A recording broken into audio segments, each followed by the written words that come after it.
So this is a Lotus Elan 26R, it's chassis 9, so that makes it one of the first series cars. It was built in 1964 and it was delivered directly from the factory to a guy called Peter Pulver, who was based in New York State. He was Lotus East, so he was an importer for Lotus, but he was also a really keen club level racer, but he did some really quite high level racing with the car. So pretty much straight away, I think they quickly blew it over with some dark grey paint because that was his favourite colour, and they took it straight to Bahamas Speed Week, where he raced against all kinds of big banger Can-Am cars and Porsches and really had a good old dust up with them. And then he entered it in the 1965 Sebring 12 Hours. So once again, within his class, Alfa TZ1s and Porsche 904s and all sorts of cool stuff like that. But there were also Ferraris and Shelby Daytona Cobras. It was a really epic year that year, actually. So this car, during its life with him, I think he did over 100 races with it in total.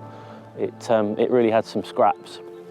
So Peter Pulver kept the car for, I think, 3 or 4 seasons, and then the car was sold, and it eventually came to the UK, and it sort of got mixed up in the mod sports racing scene. So it had been quite highly modified and was a long way from the specification it was when it was new and the specification it is now.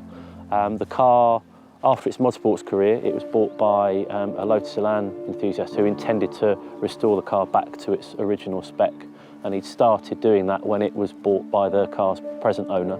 And then the build of the car was completed in 2014 when it was ready for that season. So it's built to Appendix K. So around 580 kilos, I think that's the homologated weight, so it's maybe a little bit more because it's got a new roll cage that the customer had specially made and homologated for the car. So the car is safer than they used to be.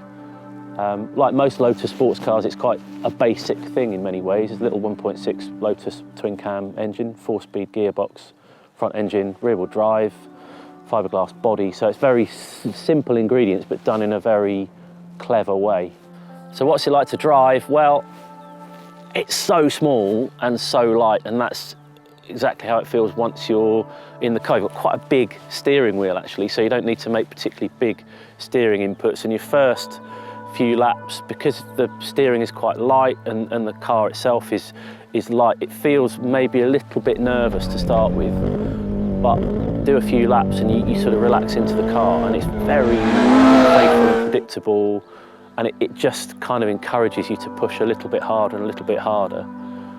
When you do that, you kind of find its edge a little bit. It's very, very agile, but if you drive it in a totally conventional way and you're drawn in, so you want to carry more and more speed into the corner, but if you just off the brakes and turn in, it will eventually the front end will lose grip.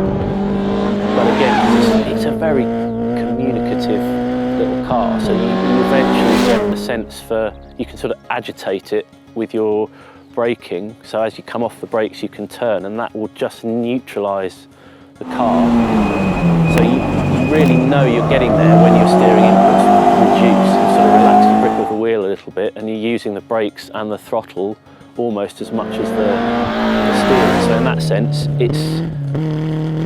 there's a fine line to tread, but it's still quite a delicate, responsive car. But that's the beauty of this car, and I think that's the essence of Lotus sports cars, at least, in that they always punched well above their weight. And the brakes, getting the brakes set up full stop is a key to making them work. We've worked pretty hard with this car, and I know in period before they went to 26R, the first Elans that were raced weren't particularly good on the brakes, and this you can still feel quite unstable in the braking area, so you have to be very calm with your hands, because otherwise you end up making it worse. But it's still quite easy to just grab an inside front wheel on the way into a corner, because you can carry so much speed into the corners. And in the wet, again, you can work it absolutely to its limit in the dry, but in the wet, those limits seem to come right back. So you have to be very sensitive to the car. I think you could feel the car if you've only driven it in the dry, and then the first time you race it in the rain, you literally feel all the scene. It's learning what to let it do and what you have to nip in the bud quite early on, really. So it's a car that rewards seat time, really, in all kinds of conditions on all sorts of circuit. I really don't think you can compare it directly with anything you could buy and drive now, because it's kind of the weight of a Caterham 7, but it's built and looks much more like an MX-5, I suppose. But if you've driven an MX-5 of any generation, there are, as you'd expect, because the MX-5 was a sort of modern copy of an Elan, there are similarities just in some of the ways it responds.